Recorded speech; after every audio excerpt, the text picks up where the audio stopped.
navios gigantes paravam ali para comercializar mercadorias de quase todas as regiões do mundo. Se os irmãos forem ao livro de Apocalipse, no capítulo 2, os irmãos vão ver que aquela igreja, ela faz parte das 7 igrejas que o anjo do Senhor visita com João, trazendo uma mensagem para a advertência daquele povo. Mas também em Apocalipse, vocês vão encontrar uma definição mais ou menos adequada à igreja de Éfeso. Porque quando nós lemos em Apocalipse um elenco de riquezas que seriam interrompidas, como ouro, como prata, como cedro, como sardônio, como peles de animais, tudo isso com certeza se faz referência à cidade de Éfeso. Além disso, lá em Éfeso havia uma vinculação muito grande com a idolatria a uma divindade que marcava o comércio da cidade inteira. Lá em Éfeso, eles adoravam a deusa Diana ou Ártemis. E havia um platô em que se construiu um templo para a adoração de Diana, que era considerado como uma das 7 maravilhas do mundo antigo. A cidade inteira vivia em função dessa idolatria. Havia como forma de adoração a prostituição de mulheres que eram separadas para essa atividade promíscua. Elas se prostituíam no templo e à noite desciam para o porto para também esparramar essa prostituição. Assim como na cidade de Corinto, Éfeso era identificado como uma cidade completamente entregue ao pecado, à dissolução. Agora, uma coisa me chama a atenção, é de que quando Paulo começa a evangelizar aquele povo, sem os recursos que nós temos hoje, sem rádio, sem jornal, sem televisão, sem mídia social, Paulo consegue impactar aquela cidade de tal maneira, de tal forma, que ele abala toda a estrutura de idolatria daquela cidade. Em 3 anos, ele consegue fortalecer uma igreja que serviu de base para toda a igreja primitiva. Éfeso construiu uma igreja que superou em importância a igreja de Jerusalém.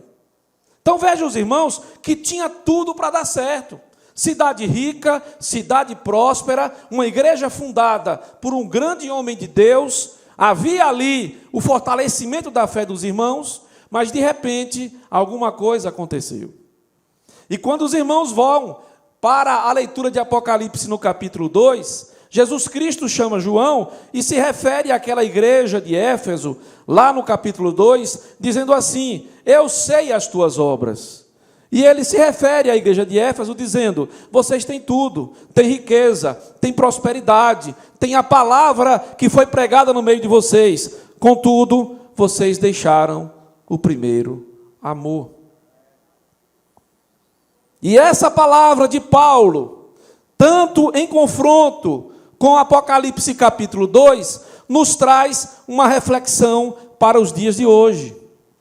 Porque nos dias de hoje, nós recebemos essa palavra de uma forma atemporal. E eu costumo dizer sempre o seguinte: eu não imagino que quando Paulo escreveu essa carta à igreja de Éfeso, ele tivesse em mente que o texto dele estaria inserto em uma Bíblia Sagrada e nós estaríamos lendo esse texto hoje, em pleno século 21.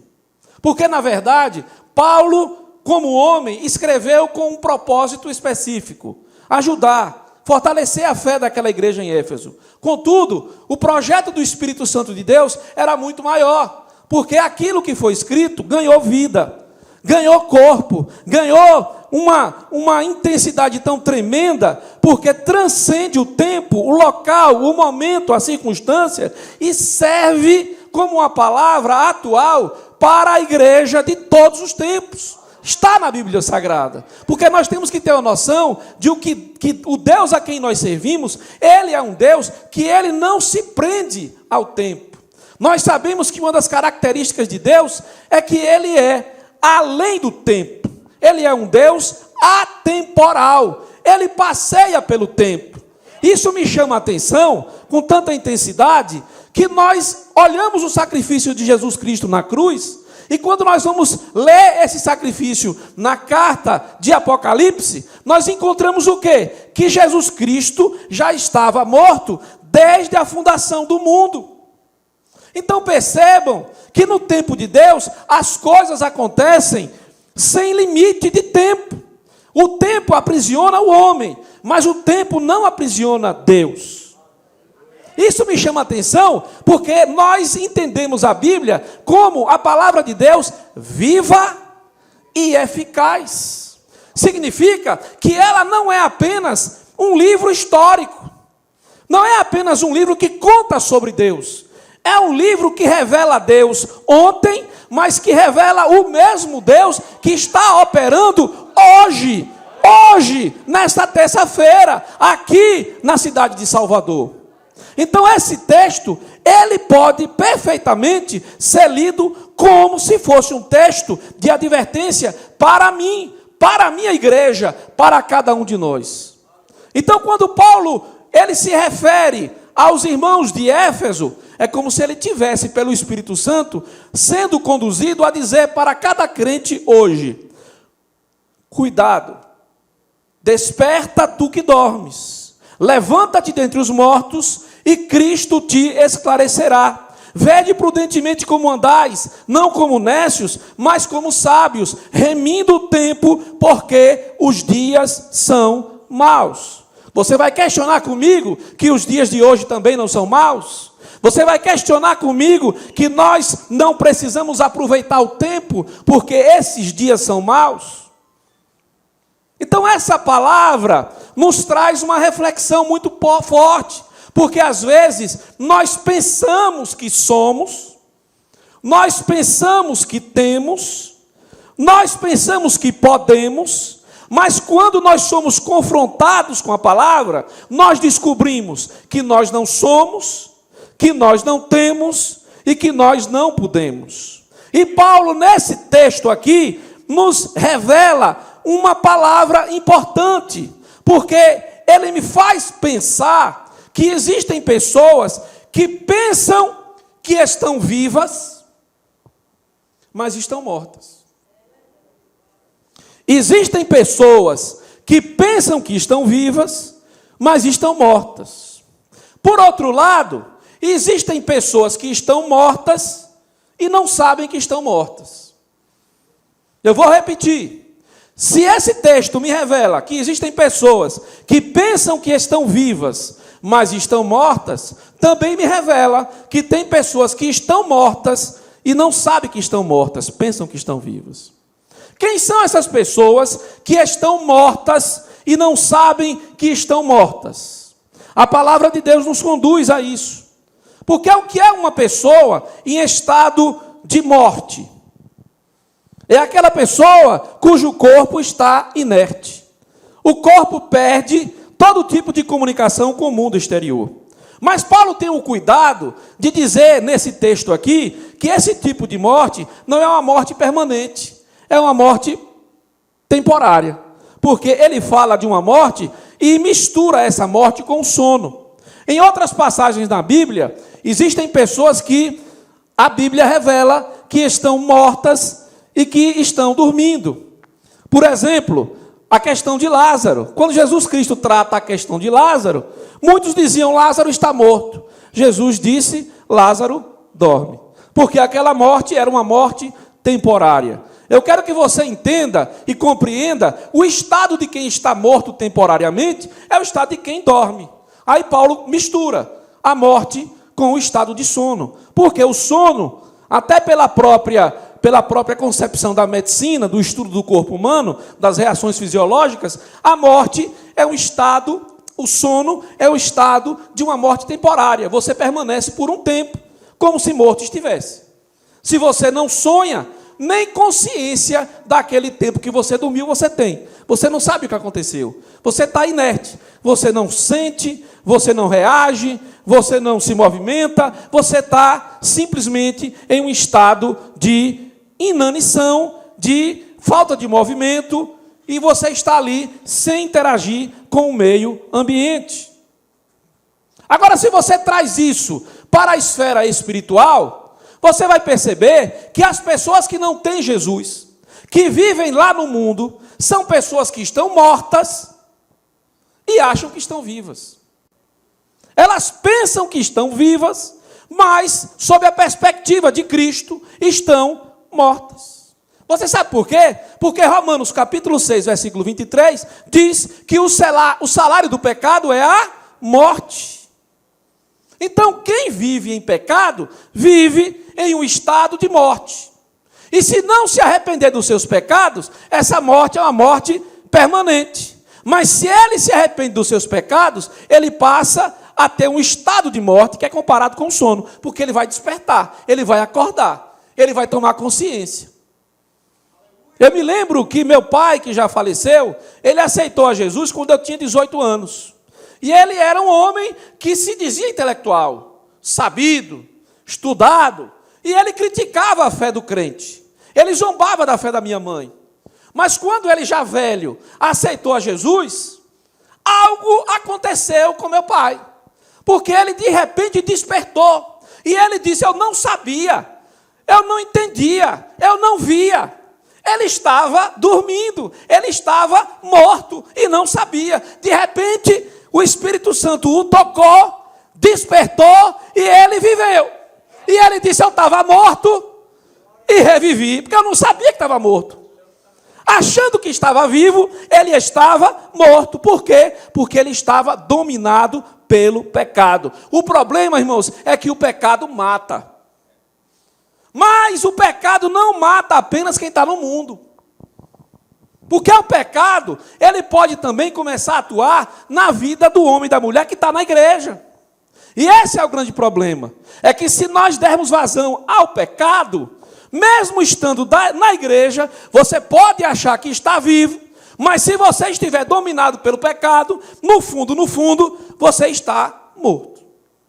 Porque o salário do pecado é a morte. É aquele homem, é aquela mulher que acha que está vivo, mas está morto. Porque ele frequenta uma igreja, porque ele possui um cargo na igreja, porque ele tem uma atuação religiosa, porque ele tem uma atuação eclesiástica, ele acha, eu estou vivo.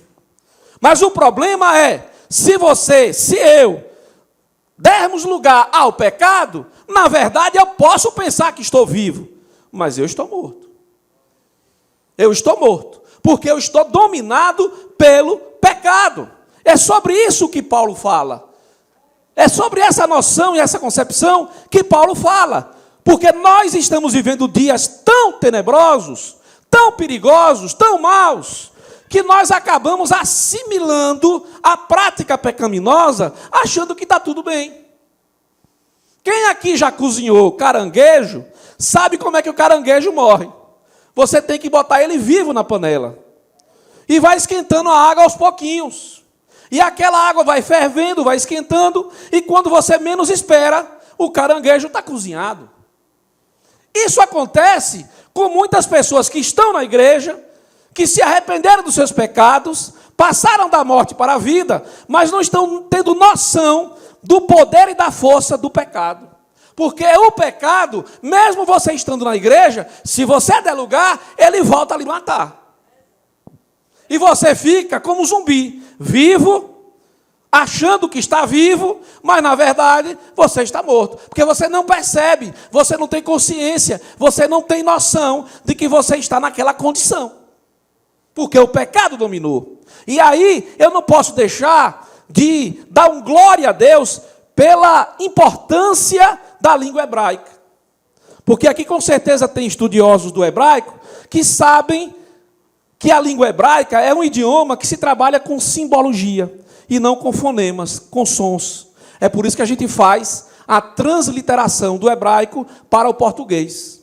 E quando você vai para a língua hebraica estudar o conceito da palavra pecado, isso é tão glorioso, isso é tão poderoso, isso é tão forte, que você vai ter uma consciência exata. Porque a palavra pecado no hebraico, ela é escrita com duas consoantes. O hebraico original não tem vogal. Pecado é ret ou rat, dependendo da pronúncia.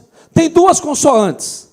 Uma consoante que é a consoante ret, e uma outra consoante que é a consoante tet. Essa consoante ret, ela é escrita como se fosse um curral. Você faz um quadradinho e deixa uma pequena vazão embaixo. É o ret. Essa palavra tem um conceito e um significado na língua hebraica de um curral. E dá uma ideia exata do que é o pecado. Porque quem vive no pecado é como se tivesse sido pego pelo diabo e colocado em um curral. E dali ele não consegue sair. Ele se está aprisionado pela prática pecaminosa. Porque a Bíblia diz que o pecado, ele aprisiona o homem, ele prende o homem, ele domina o homem. A segunda consoante é uma consoante que chama-se tet. É como se fosse um útero com a abertura para cima. Tet. E é justamente essa a ideia, de que o pecado, ele é gestado dentro do ser humano. A gente sabe, e é uma ideia corrente, de que ninguém peca do dia para a noite. O pecado, ele é primeiro concebido. Ele é elaborado na mente.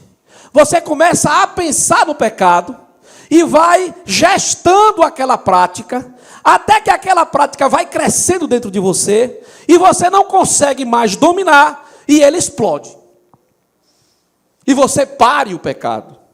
Então veja que no hebraico, a ideia do pecado é de algo que te aprisiona e que não surge de uma hora para outra. Ele é gestado, ele é criado dentro da estultícia da mente humana. Mas uma hora ele explode, e quando ele explode, ele te mata. Mas tem uma outra consoante muda nessa palavra, que é a consoante Aleph.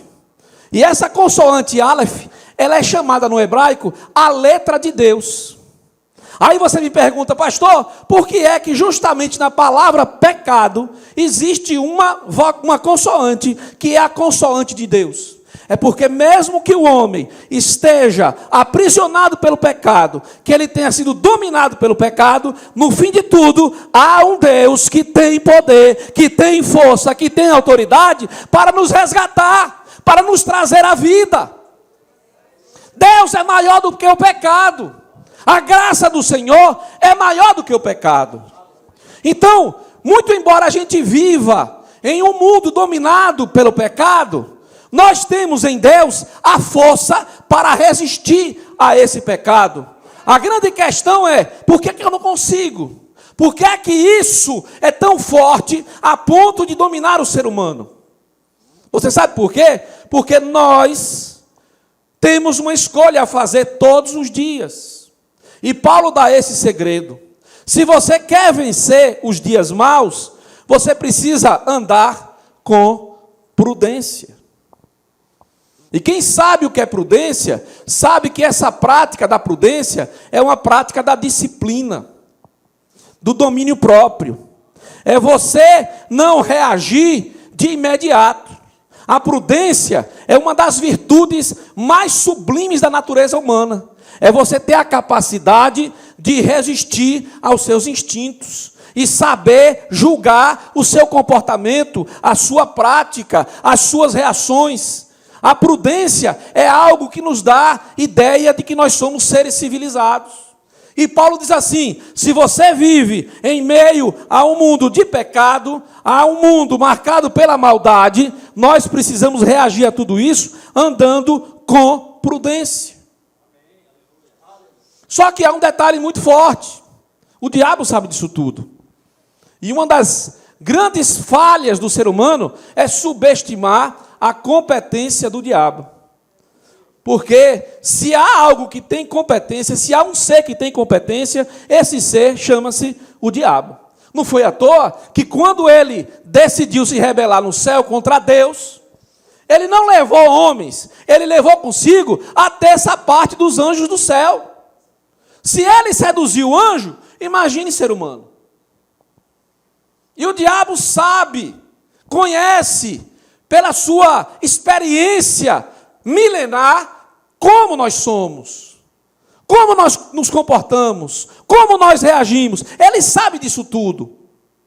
E por isso ele é extremamente sedutor. E uma das coisas que ele mais faz hoje em dia, com muita habilidade, é seduzir crente. Hoje pela manhã, aguardando a audiência, eu estava relendo um livro do pastor C.S. Lewis, Cartas de um Diabo ao Seu Aprendiz. Parece um livro de um título meio estranho, mas ali o pastor teve uma inspiração divina para revelar as estratégias satânicas que dominam as pessoas. E ele passa isso como uma parábola, como uma fábula, para o seu aprendiz. E ele diz o seguinte: olha, se você quer ser um diabo eficiente, não saia por aí tirando as pessoas da igreja, não. Porque você só mata um. Você tem que ter a habilidade de deixar a pessoa na igreja, ele achando que está servindo a Deus, e você vai destruindo, corrompendo, impregnando a natureza maligna nesse crente, e ele morre e leva consigo quem está perto dele. Então veja que a astúcia do diabo hoje não é tirar o crente da igreja. Ele quer que você fique na igreja e que você se corrompa pelo pecado e permaneça achando que você está vivo. Mas na verdade você está morto.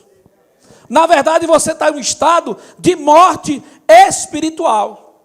E como é que eu posso identificar isso, pastor? É fácil.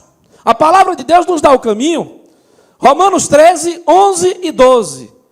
Paulo diz assim: e digo isto, conhecendo o tempo, que já é hora de despertarmos do sono, porque a nossa salvação está agora mais perto de nós do que quando aceitamos a fé. E aí o 12 dá a solução: a noite é passada e o dia é chegado. Rejeitemos, pois, as obras das trevas e vistamo-nos das armas da luz. Veja que a palavra do Senhor nos leva a uma resposta. Como é que eu sei que eu não estou vivendo a plenitude da minha vida em Cristo Jesus? Quando eu vivo a minha vida marcada por obras das trevas. O que é isso, pastor? O que é que significa obras das trevas? Primeiro, eu quero te dizer que todo ser humano naturalmente sabe discernir o certo do errado. E as obras das trevas são aquelas que você ou eu posso praticar sempre em oculto. E aí Paulo volta a Efésios capítulo 5 e diz assim: são obras tão pecaminosas, tão nefastas, que até falar sobre elas é torpe. São coisas tão tenebrosas que até falar sobre essas coisas é torpe. Mas o problema é que nós estamos numa cultura de que está tudo bem. Então você pode frequentar uma igreja, chegar em casa, ligar a sua televisão e assistir filme marcado por tudo que não presta. Violência, adultério, homossexualidade, traição, corrupção, e você vai assistindo aquilo ali por horas a fio, achando que aquilo é apenas entretenimento.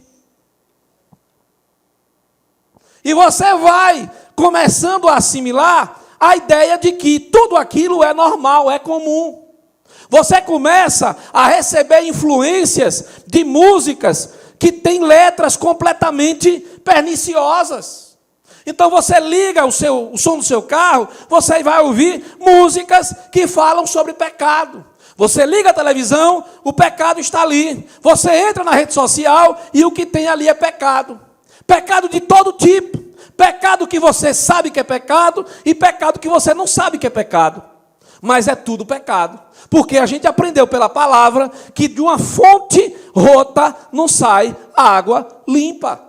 A fonte ou da água cristalina ou da fonte rota. Mas eu já ouvi crente dizer que ele pode ouvir música secular que não tem nada demais. Músicas que falam de amor. Eu volto a te perguntar, dá para beber água cristalina de fonte rota?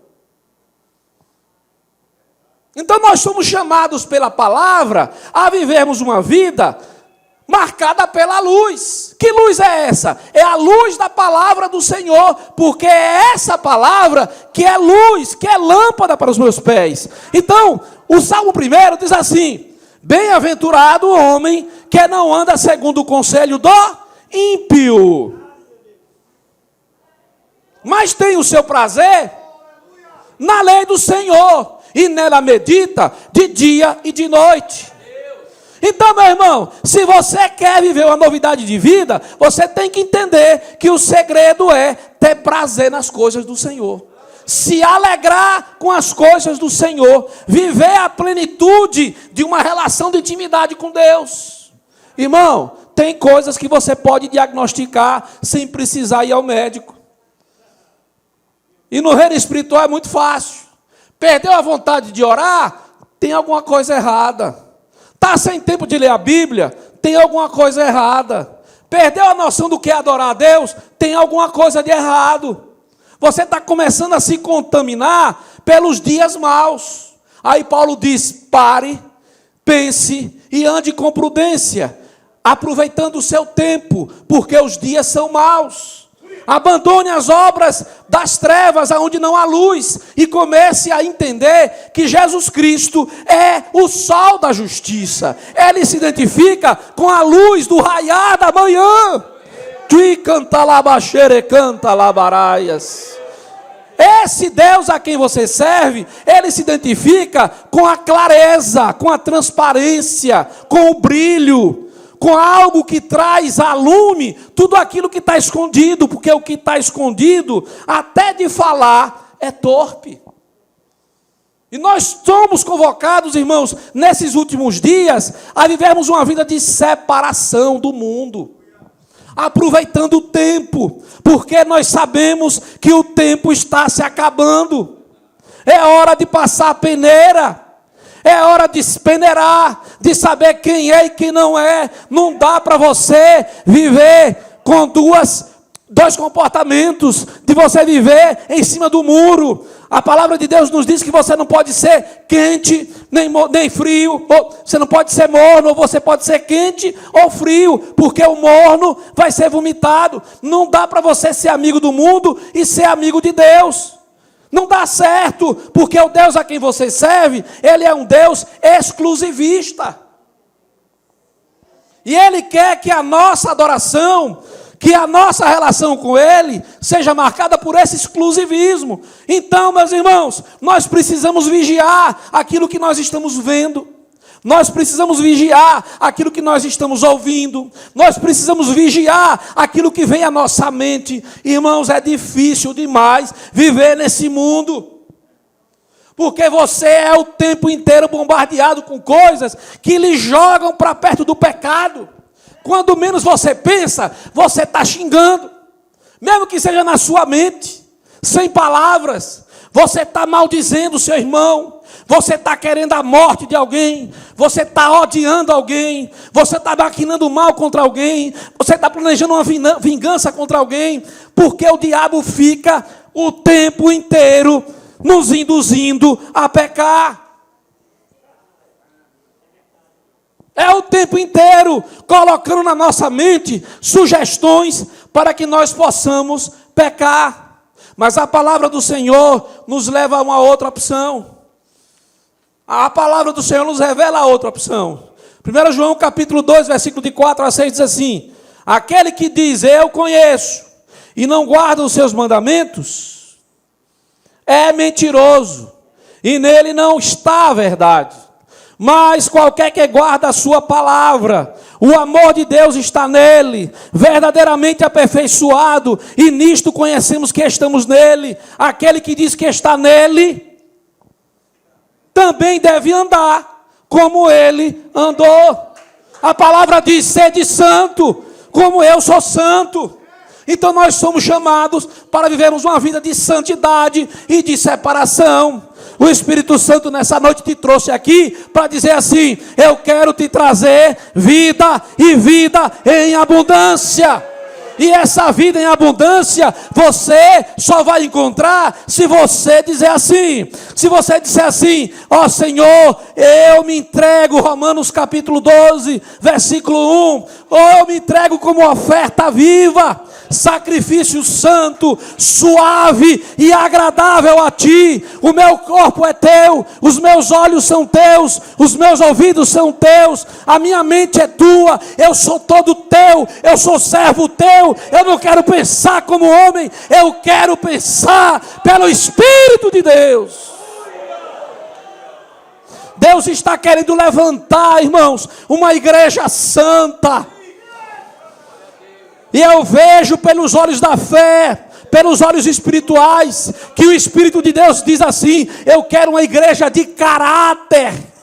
Eu quero uma igreja de caráter. Eu quero uma igreja de sinceridade, que não haja com falsidade, que não viva uma vida de fachada, mas que pense em Deus de manhã, de tarde e de noite. Viva a plenitude do Evangelho. Deus quer a sua igreja com o caráter de Cristo. É isso que Ele quer, e Ele te convoca nessa noite. Que o Senhor te abençoe em Cristo Jesus. Glória a Deus.